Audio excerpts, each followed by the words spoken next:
हाल ही में इजराइल और संयुक्त अरब अमीरात के मध्य राजनयिक संबंधों को सामान्य करने हेतु एक शांति समझौते की घोषणा की गई है।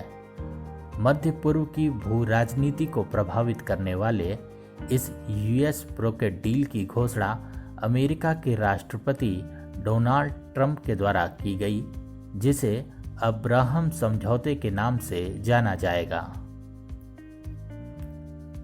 1948 में इजराइल की स्थापना के बाद संयुक्त अरब अमीरात अरब देशों में तीसरा, जबकि खाड़ी क्षेत्र का पहला राष्ट्र है जिसने इजराइल के साथ राजनयिक संबंध कायम किया है। हालिया समझौते से पूर्व 1979 में मिस्र और 1994 में जॉर्डन के साथ इजराइल ने 2 अन्य शांति समझौता किया था। इस शांति समझौते के पश्चात इजराइल द्वारा वेस्ट बैंक पर अधिकार को लेकर अपने विवादित एनेक्सेशन प्लान को स्थगित कर दिया गया है। यह प्लान वेस्ट बैंक के पूर्वी भाग में स्थित जॉर्डन घाटी के क्षेत्र एवं इजरायली सेटलमेंट को अपना संप्रभु क्षेत्र घोषित करने से संबंधित है। इस शांति समझौते के बाद अब इजराइल और यूएई निवेश, पर्यटन, हवाई यातायात, सुरक्षा, दूर संचार इत्यादि जैसे कई द्विपक्षीय समझौते करेंगे। संयुक्त बयान के अनुसार दोनों देश मध्य पूर्व के लिए रणनीतिक एजेंडा तय करने में भी अमेरिका के साथ सहयोग करेंगे। एक संयुक्त बयान में राष्ट्रपति ट्रंप, इजराइल के प्रधानमंत्री नेतन्याहू और अबू धाबी के क्राउन प्रिंस मोहम्मद बिन जायद अल नहयान ने कहा कि इस ऐतिहासिक समझौते से मध्य पूर्व में शांति बढ़ेगी।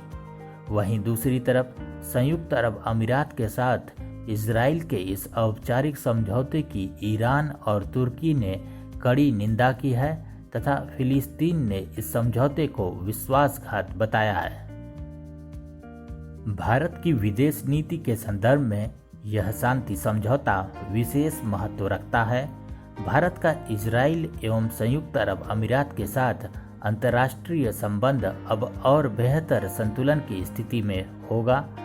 भविष्य में अन्य खाड़ी देशों और अरब राष्ट्रों के साथ भी इजराइल के संबंध सामान्य होने की स्थिति में भारत को इस क्षेत्र में विशेष कूटनीतिक और आर्थिक लाभ मिल सकता है।